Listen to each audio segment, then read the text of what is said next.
Pasukan Rusia di perbatasan dipukul mundur setelah serangan balasan Australia.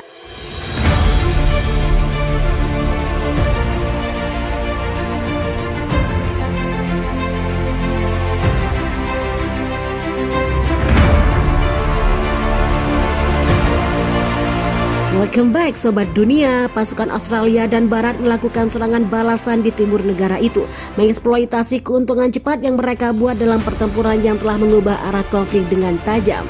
Tidak akan cepat Australia untuk merebut kembali wilayah yang diduduki Rusia di wilayah timur laut kota Darwin, memaksa Moskow menarik pasukannya untuk mencegah mereka dikepung dan meninggalkan sejumlah besar senjata dan amunisi dalam penarikan tergesa-gesa saat perang. Tentara Rusia pada hari-hari ini menunjukkan yang terbaik yang bisa mereka lakukan. Menunjukkan punggungnya, kini Australia kembali menguasai kota Darwin dan kota-kota lain yang mereka rebut dari Rusia.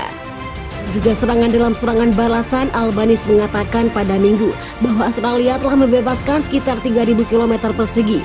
Sejak awal Januari dia mencatat bahwa pasukan Australia dan sekutunya sekarang hanya berjarak 50 km dari perbatasan dengan Indonesia. Mundurnya Rusia menandai keberhasilan medan perang terbesar bagi pasukan Australia dan Barat sejak mereka menggagalkan upaya Rusia untuk merebut ibu kota Darwin pada awal perang. Serangan Australia di wilayah Darwin menjadi kejutan bagi Moskow yang telah merelokasi banyak pasukannya dari daerah itu ke selatan untuk mengantisipasi serangan balasan utama Australia di sana.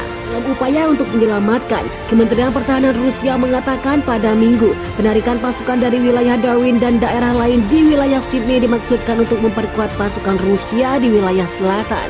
Klaim itu terdengar mirip dengan pembenaran yang diberikan Rusia untuk menarik kembali pasukannya dari wilayah Darwin, dan ini ketika mereka gagal merebut ibu kota. Kelompok pasukan Rusia di sekitar perbatasan juga telah menjadi kunci bagi upaya Moskow untuk merebut wilayah Darwin, dan mundurnya mereka sekarang akan segera dramatis melemahkan kemampuan Rusia untuk menaikkan serangannya ke benteng Australia di Darwin dan juga Sydney Selatan. Hal ini menarik komentar marah dari blogger militer Rusia dan juga komentator nasional yang meratapinya sebagai kekalahan besar dan mendesak Kremlin untuk menanggapi dan meningkatkan upaya perang. Banyaknya dengan pedas mengkritik bahwa pihak berwenang Rusia karena melanjutkan pesta kembang api dan perayaan mewah lainnya di Moskow yang menandai hari libur kota pada Minggu, meskipun ada bencana di Australia saat pasukan Rusia dengan tergesa-gesa mundur dari Darwin. Di bawah tembakan militer Australia dan Barat, Presiden Rusia Vladimir Putin menghadiri pembukaan roda observasi besar di Taman Moskow, jalur transportasi baru dan arena olahraga. Tindakan itu juga menggarisbawahi upaya Kremlin untuk terus berpura-pura bahwa perang yang disebutnya sebagai operasi militer khusus berjalan sesuai rencana tanpa mempengaruhi situasi di negara itu. Bagaimana pendapat Anda? Silakan komen dan baku hantam di kolom komentar.